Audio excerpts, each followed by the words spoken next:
The World is My Burrito and the Wait For It podcast are very excited to collaborate on this interview for a special project you should be keeping an eye out for. As the war wages on between Kaijus and Kingslayer Mechs in New Honolulu City, Marcus Walker is forced into hiding under the watchful eye of his authoritative family, determined to protect him.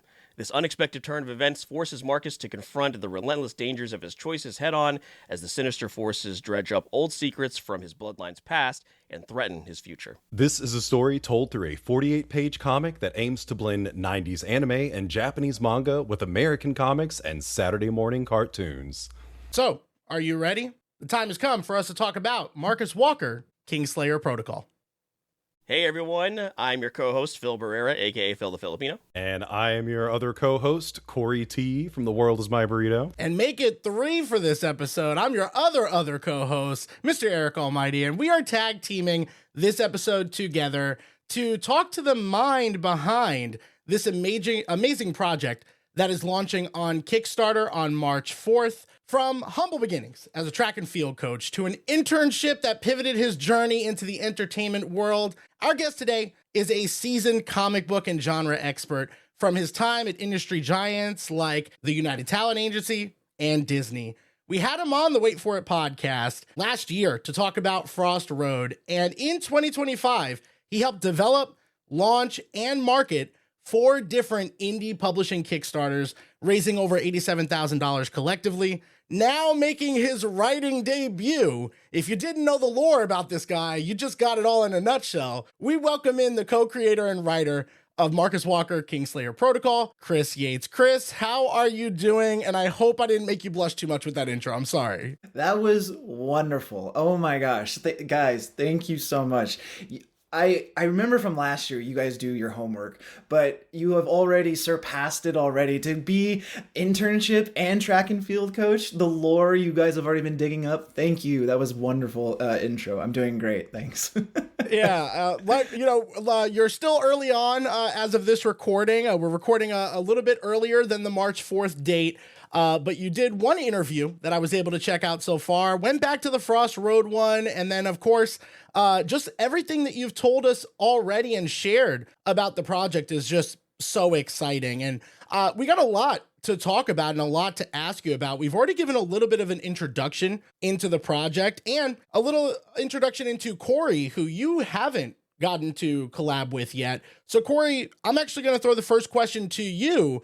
As somebody who listened to the previous episode, got caught up to speed, and is ready for this amazing project. Yeah, so my question for you, man, listening to your previous guest spot on the Wait For It, you really sounded like the collector, Marvel's collector, where you're like going around and finding all of these unique or amazing creators and pushing their work. So now that you're writing your own IP, what's it like being on this end of the process?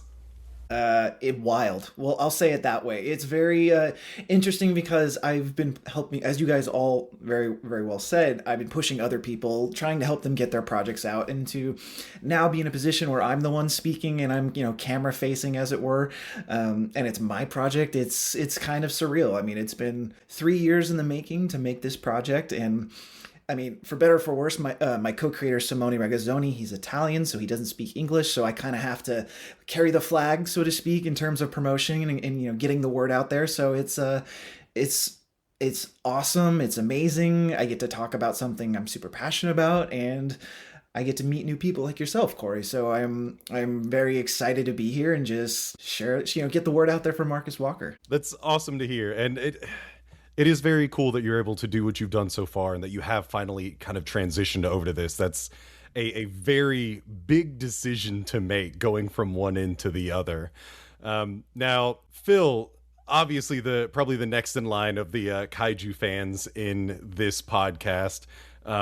Phil, what was your question that you had for him? Yeah, it's also so funny just to kind of go back to that first time we talked with you, Chris, and you were just, remember, Eric, like Chris was so like humble, even though he had such an important role to play in that project. He's like, don't ask me, like talk to these guys. He They're literally like, was nah, like, Chris, you're pretty important here.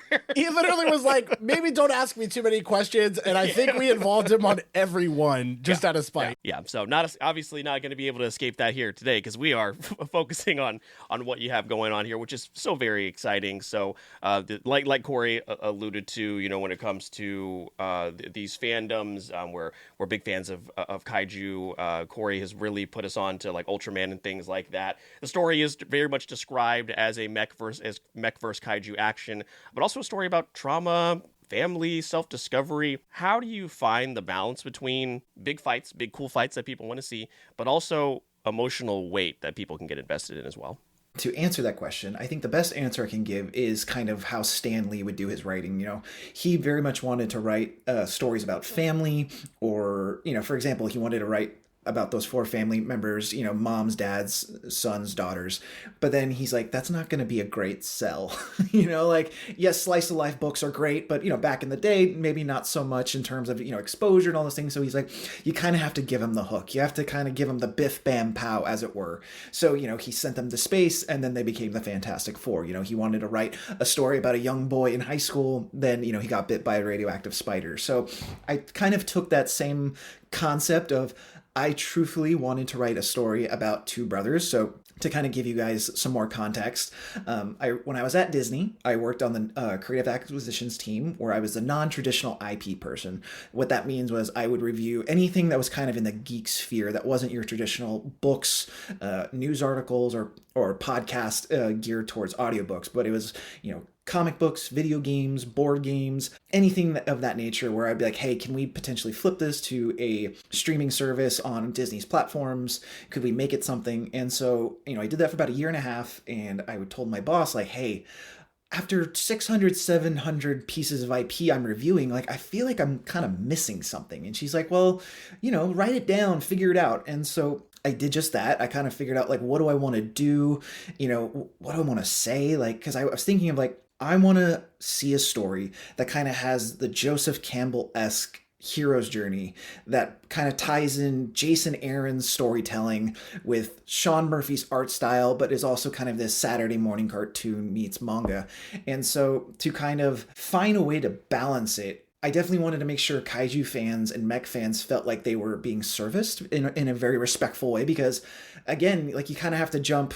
Josh Williamson says you have to, start straight in the action, you basically kind of have to go 2 pages in, but then start at that that's the beginning. So I really wanted to make sure that it was fun, it was big, it was colorful, and to make sure that other moments still gave it that weight, as you said. So I wanted to put that story about brothers between Marcus and Caleb, but then I also wanted to make sure I paired it. So I think it was just a rhythm of figuring out, hey, this feels like I'm giving you the story. Again, I want readers to potentially read Marcus Walker Kingslayer Protocol, and they fall in love with, who Marcus is, who Caleb is, who Mitzi, Clayton, and Pia are. Like, I want them to understand that this is a world we've kind of built for people to understand. And truthfully, it's just a matter of, like, okay, a few pages here, you kind of get a good chunk of story, and then there needs to be some action, or at least, and that's how I feel, because I'm sure you guys have read or come across comic books where it feels like it's just a bunch of talking heads. Again, no shame, no negative words about that. But for me, I like comics that have a certain rhythm to them, but either in terms of pagination or panel design. And also, I kind of like it when stories don't necessarily tell you everything. Like, specifically our book, we have one narration, and that's only on the beginning of the page. And after that, you experience the book as you read it. Like, we don't tell you anything. You kind of have to piece it together. And so I almost wanted the reader to experience it along with Marcus and how he's going through this story. And so I think just trying to bring that all together as a first-time creator was how I tried to balance it as best I could. Yeah, for sure. Like you said, some of the story that I thought that came to mind immediately when we're talking about this, when we're talking about the Kingslayer Protocol, and you're talking about balancing these interesting characters that you were invested in, I immediately think of Pacific Rim. And like this is a movie like on face value, and this is a movie that didn't really necessarily do too great at the box office because people thought they had it figured out from the get-go, right? But like Corey and I can speak to the emotional weight of that and being invested in those characters, and we love that you're using the basis and like you said what Stan Lee has done, and all right, here's the story I want to tell about these two characters, but here is also some really cool stuff that's going on here in the world of which these characters live in. So that is really, really great. A moment ago you actually had also mentioned your co-creator, and I think Corey has a question about that. Yeah, so I get to finally ask a question that I have heard asked many times, and I love hearing the different responses. So you've mentioned Simone Ragazzoni as the one artist you had in mind for this project, and he is listed as the co-creator. So what was it that led you to working with him? How did this come about? I love that you guys do your homework. I appreciate it so much. Truthfully, it was his Instagram. Like, that's the very obvious answer. I just looked at it because I was, I kind of did the scrolling of Instagram and like ArtStation and, DeviantArt and all those things. And his art just kind of kept popping up as this American style meets, Japanese style, but he's Italian. So it has this kind of unique flair to it all. And it just, I don't know. I just knew he would do the action like perfectly. But one of the best things I've realized is not only did he execute the action, but his character choices and his acting is sublime. Like, again, I want this to be a success, but if I had a secondary objective with this campaign and this book, I really want DC and Marvel to take a look at him because he's kind of been at the mid-majors for a few years now in terms of Boom Studios and Titan and things like that. But I really believe in my heart of hearts as someone who's been a tastemaker at various levels in the professional, corporate, creative world. I think he's well past due for his time in the spotlight. Like, he is someone who should be on a Spider-Man or a Batman or any pick your character. I think he is someone who is worthy because he has put in the time and effort, the blood, sweat, and tears, so to speak. Because when people get to finally see this, it's just amazing. I mean, it's so striking, his visuals, that to kind of tie it into the Kickstarter, not be too salesy, we are doing an artist edition where we are going to be highlighting his artistry in full glory. So we're going to be doing a specialty cover with one of our variant cover artists, Sean Murphy, and then we're going to be doing Simone's halftones in full treatment. So I don't really have another answer. I just thought his artwork was amazing, and then luckily once I kind of reached out to him with like a pitch packet, I was like, hey, this is my first time as a creator. I've worked in these fields. What do you think? And he doesn't speak English. So Enzo, his manager, came in and we kind of, talked and had like a back and forth. And Simone basically was like, yeah, let's do it. Like, I would love to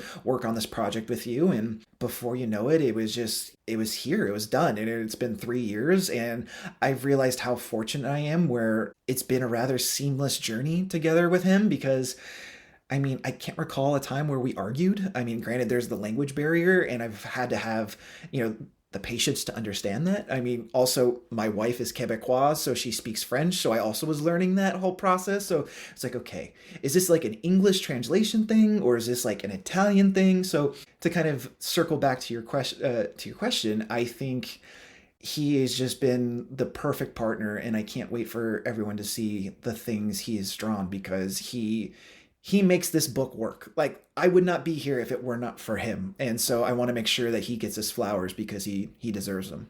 So I can attest to that. In checking out the Kickstarter, I also checked out all 3 of the works that were mentioned on there. Macross Rick Hunter, which I was buying the Macross stuff when that started releasing in comic form. So very cool to see him there. And then Power Rangers Universe, I believe.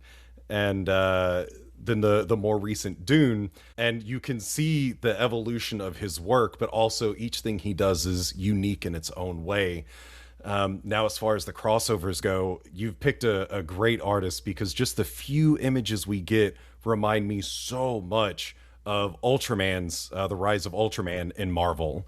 The insides look very similar to what he's done, so I'm especially hyped for that. Now, another thing that everyone should be hyped for, you mentioned getting some spotlight on him, but Eric was really interested in some of the spotlight put on you.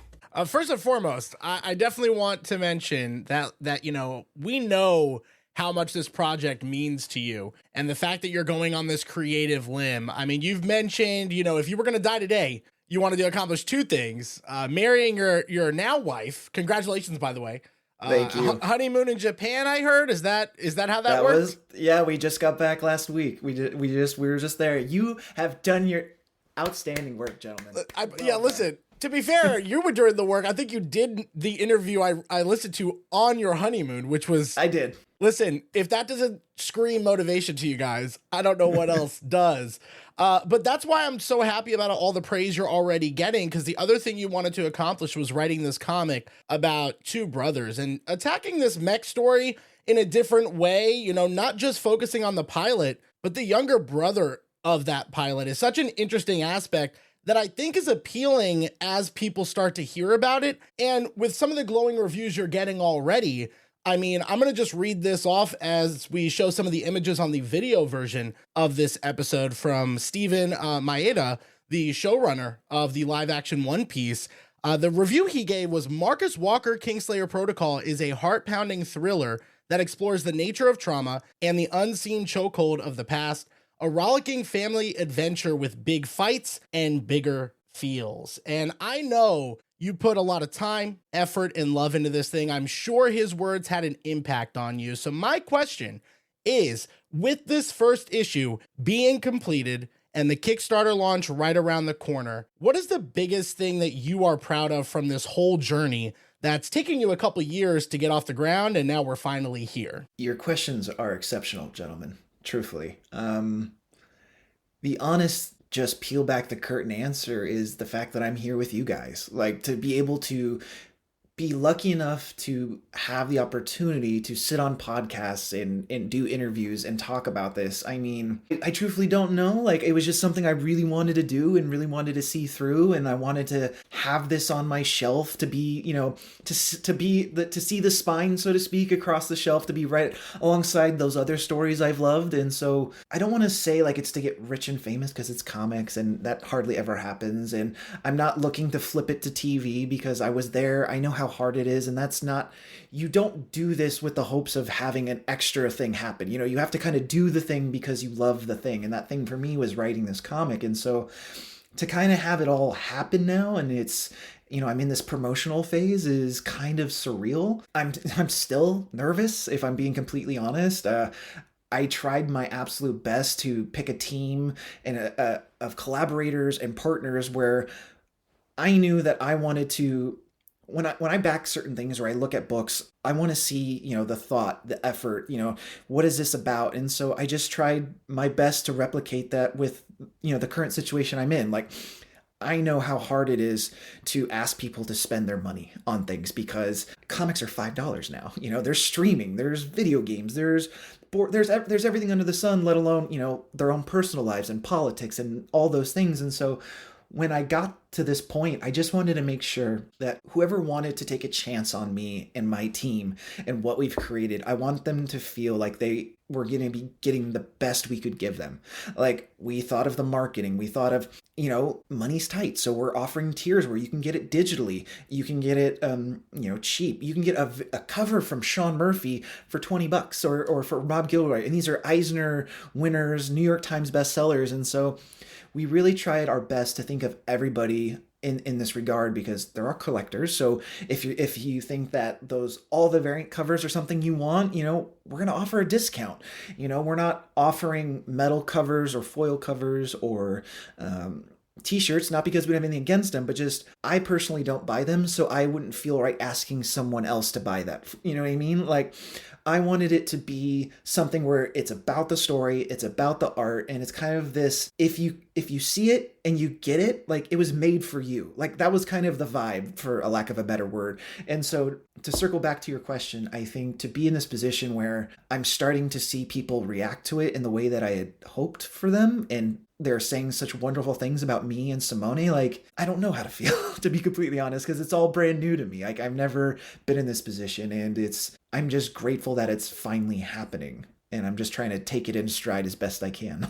Yeah, and I know, Phil, we are very envious watching people make that leap sometimes in that creative field where I know you and me sometimes can be reserved. Like we talk about all the time, like we should have made this jump earlier. We should have made this jump earlier. And Chris, is somebody who is looking at work and in a way judging it, and to now put your work out there for the world to judge, envious, but also maybe not so much. Like I totally get the anxiety that builds up with that, but you got like so much great stuff just on the surface here. And we're just so excited to continue to dive into that with this Kickstarter and being supporters ourselves.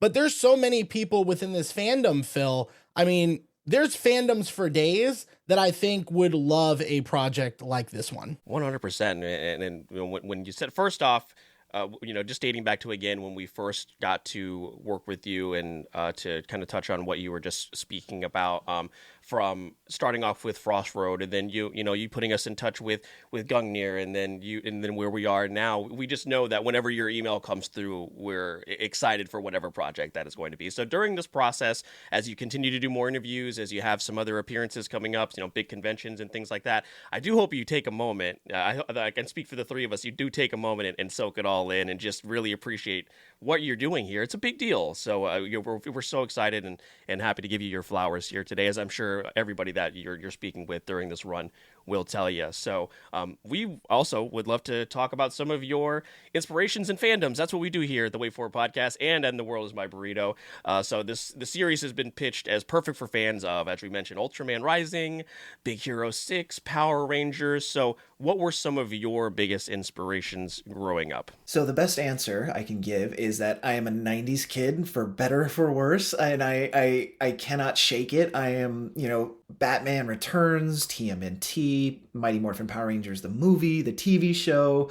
I mean, those were kind of my touchstones of fandom growing up. And then just, VHS tapes of all the Disney classics, between either the animated ones, like Aladdin, Nightmare Before Christmas, even though that was Touchstone back in the day, and then also like Homeward Bound, just very much like the stories where they entertained you, but you also learned something underneath. I think those are the things I always kept coming back to, and I'm sure it's probably what inspired or kind of infused itself into that narrative I'm creating with Simone. So I think those are the big like fandoms. And then as I got older, I definitely got into video games. I'm a huge Kingdom Hearts guy. I platinumed Kingdom Hearts 3, and that's a big one. I was into trading card games for a while, but it just didn't speak to me. I couldn't keep up. Those things are so expensive. There's a new set every other week or every other day, even in like the early aughts. And so I think my other fandoms that I'm still passionate about to this day, like comics, has to be, film, but also music. I'm a huge metalhead. I do have passion for a lot of music, and I'm open to all of it, but I really found a home in metal and core and deathcore and rock and roll and all those things, like Warped Tour and things like that. So also to kind of tie those in together, those fandoms, because one of the things I realized through this little journey of mine is that I would write the issue to a playlist, and sometimes that's not like a normal thing, because some people are like, oh, we listen to like soundtracks, or we listen to symphonic scores or something like that. I actually listened to metal. I was listening to it because there was a certain energy and rhythm I wanted to potentially translate that into the book. So I would listen to Beartooth, Bring Me the Horizon, Memphis May Fire, Ice Nine Kills, things like that. Beartooth. Yes, and so there will be an Easter egg, because again, not to spoil anything, there will be at least 2 Easter eggs for you if you're a Beartooth fan. One will be very obvious because the older brother's name is Caleb, and it's spelt with a K. I tried to write with that kind of energy and emotion, and Simone kind of, ran with it in the best way. So that's a very long-winded answer of saying, the classic 90s comics and then video games and music is kind of what are my biggest fandoms. Love the Homeward Bound shout out too. We don't hear enough about Homeward Bound, man. God, when Shadow comes back, spoilers. Through the woods. Tell me, you are crying. If you are not crying, gets those porcupine quills stuck in his. Oh man, it's cinema, man. It's cinema. Relax. I'm a professional.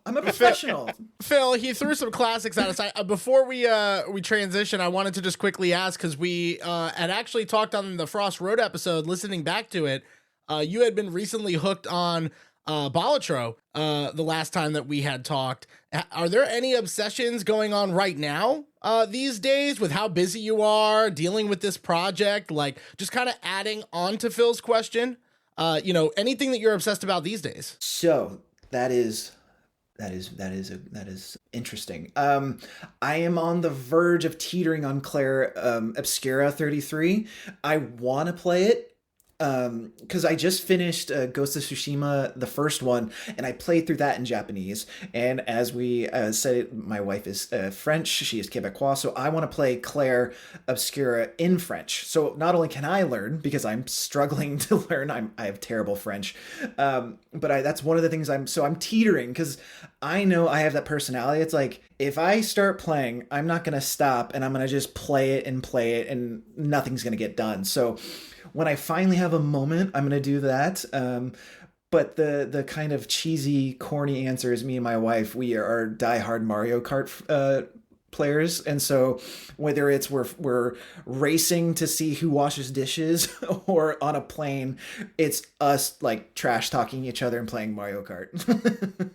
I was about to say, it's either going to break up the relationship or make it stronger. I mean, luckily I think that's one of the greatest things, again, not to change subjects too much, but one of the greatest things I've realized is that the fact that I was fortunate enough to be with someone and to fall in love with someone who keeps playing. I think that's a great thing when you can find a partner, whoever they may be, and you can still keep that sense of play. I mean, granted, I'm only 4 years into this wonderful thing, but I think that's something, if I can keep with it, where we can be serious but also have fun and still, like enjoy each other's company and, talk smack and at the same time of playing Mario Kart. Like, it's one of those things where it's like, yeah, I think it definitely makes it stronger for sure. I'm with you though on that, just committing that time, because I just beat Ghost of Yates, which is the follow up to Tsushima, which was fantastic. So better, worse? Which one do you prefer?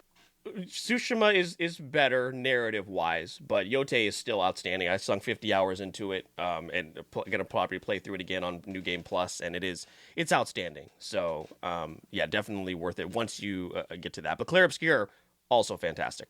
Did you play in Japanese or in English? I play through on the first run through. I go through in English, and then usually in the second run through, I do the Kurosawa mode because it's just gorgeous. It's beautiful. So that does return in Yote. So you can have that. Amazing, because that's how I played the game strictly in that mode. So yeah. I just went full cinema. Like, let me just soak in it and live in that world. So yeah, the sub and the dub performances are both excellent. So yeah, when you do get to Yote, you have another really great story. Sucker Punch is on a roll right now. So but to get back over to Corey, I know Corey has another question for you here coming up. All right, so there is no wrong answer for this. I'm going to start off with that.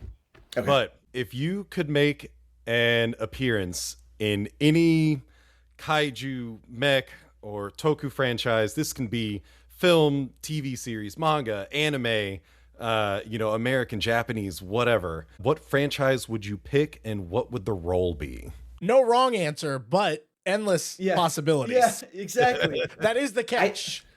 I think, I don't want to say Power Rangers because that's not the answer. Like, that's the obvious one, but that's not the one I want to go with. I think the one series that really cemented my love for mecha was probably Mobile G Gundam, like the Toonami back in the day.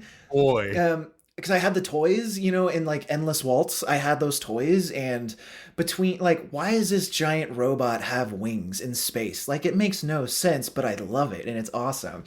And I think with the G Gundam, I love the fact that these Gundam mechs looked like their culture. Like, I thought that was the coolest thing. Like, the Russian one, I thought was the coolest thing, that his shoulders would pop out and it would be like almost like a ball and chain. And it was just kind of, the stereotypical Russian accent, but it was like, that's so cool. And then to see like heavy arms with these giant machine guns. I don't know if I'd be a pilot. I mean, I would love to say, because you always want to be like the cool person, but I would definitely be involved somehow. I don't know if maybe it's like a fixer, like like some type of like mech aid, or like or whatever. I'm at a loss for words. I think it's a repairer thing. That's probably what I'm thinking of. Yeah. Yes. Thank you. Obvious word I missed. But yeah, I'd probably be like a mechanic, if not a pilot. I think that would probably be a Mobile G Gundam mechanic. I think that's the answer I'd give. That is That is a great answer. There are a couple of Gundam, well,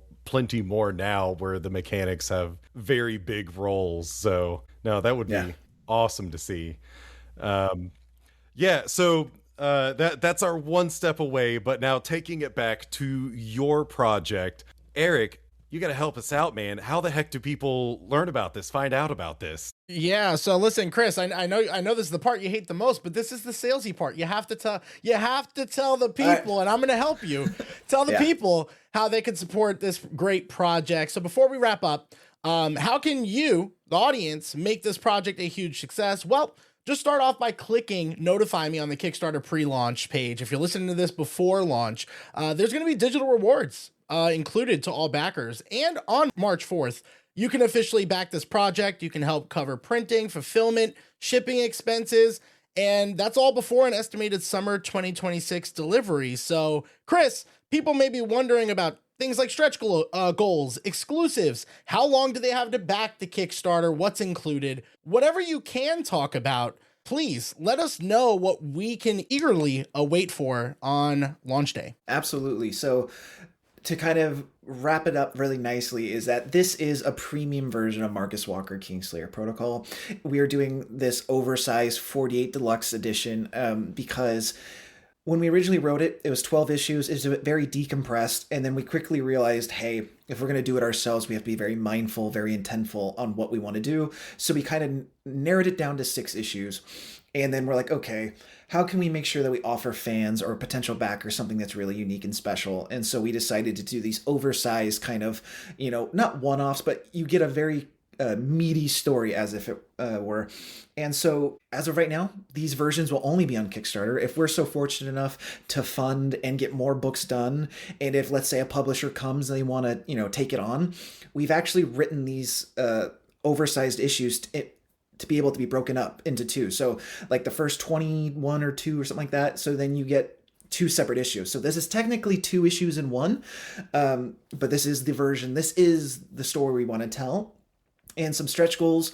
We're not going to be adding anything that needs to be made because everything is done. So what we're going to be doing is potentially doing upgrading cover stock, maybe giving back matter, maybe some UV spot. We essentially want to just make the item more premium because we don't want to, distract people with more stuff potentially because we want the story to be the story.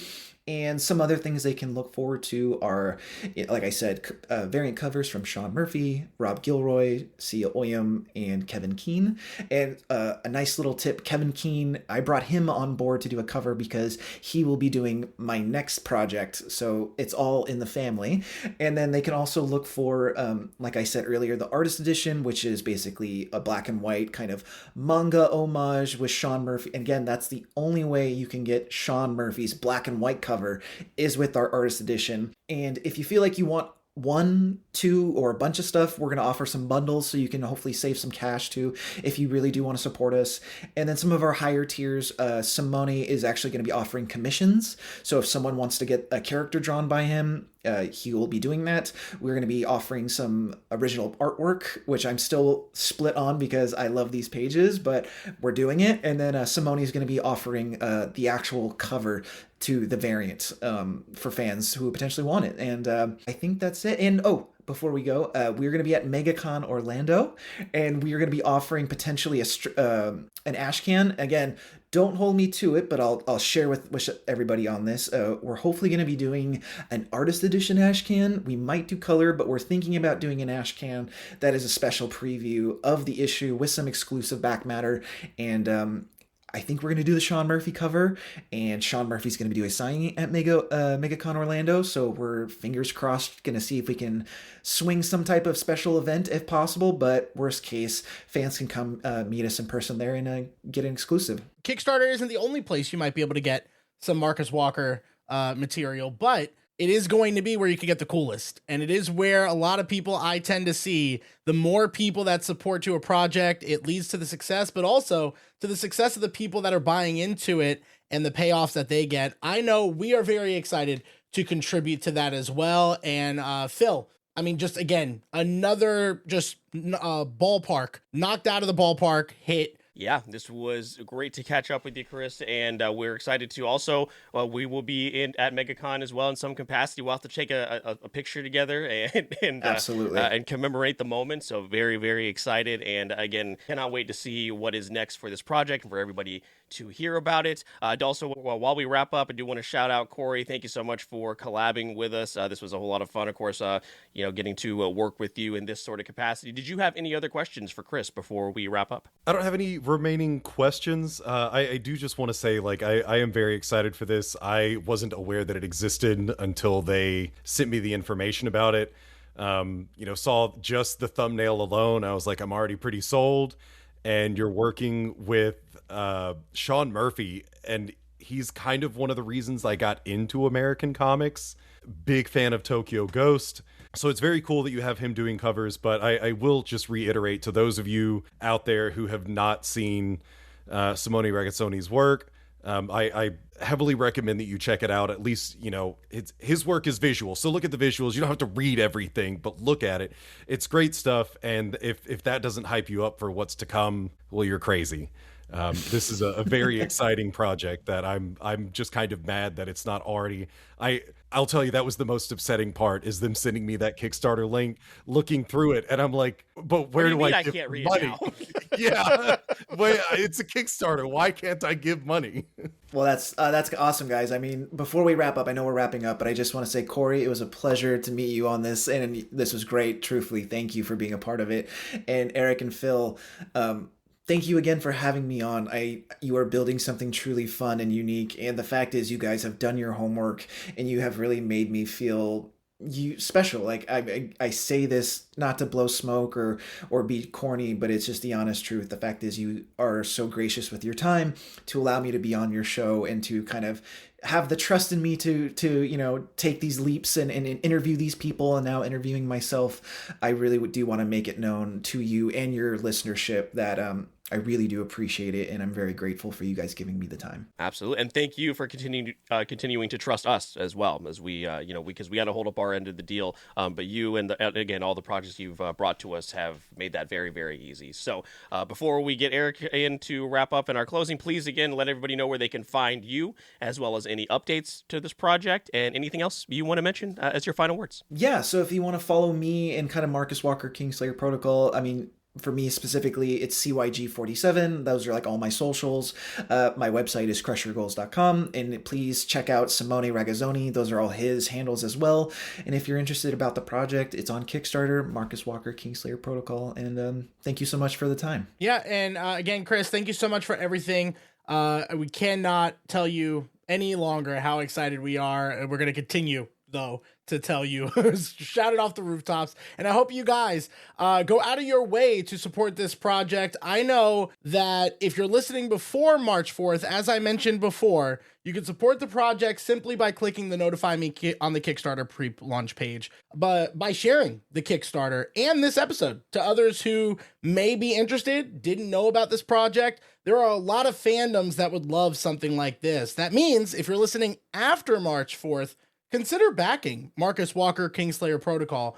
We are going to be putting our dollars behind this, and we hope that you do as well. But that has been the end of our feature episode here with our guest, Chris Yates. Thank you guys so much for joining us. My name is Mr. Eric Almighty. That is my co-host, Phil the Filipino. Shout out again to Corey from The World is My Burrito for joining us on this very special episode. And we'll see you guys on the next one. All you have to do is wait for it.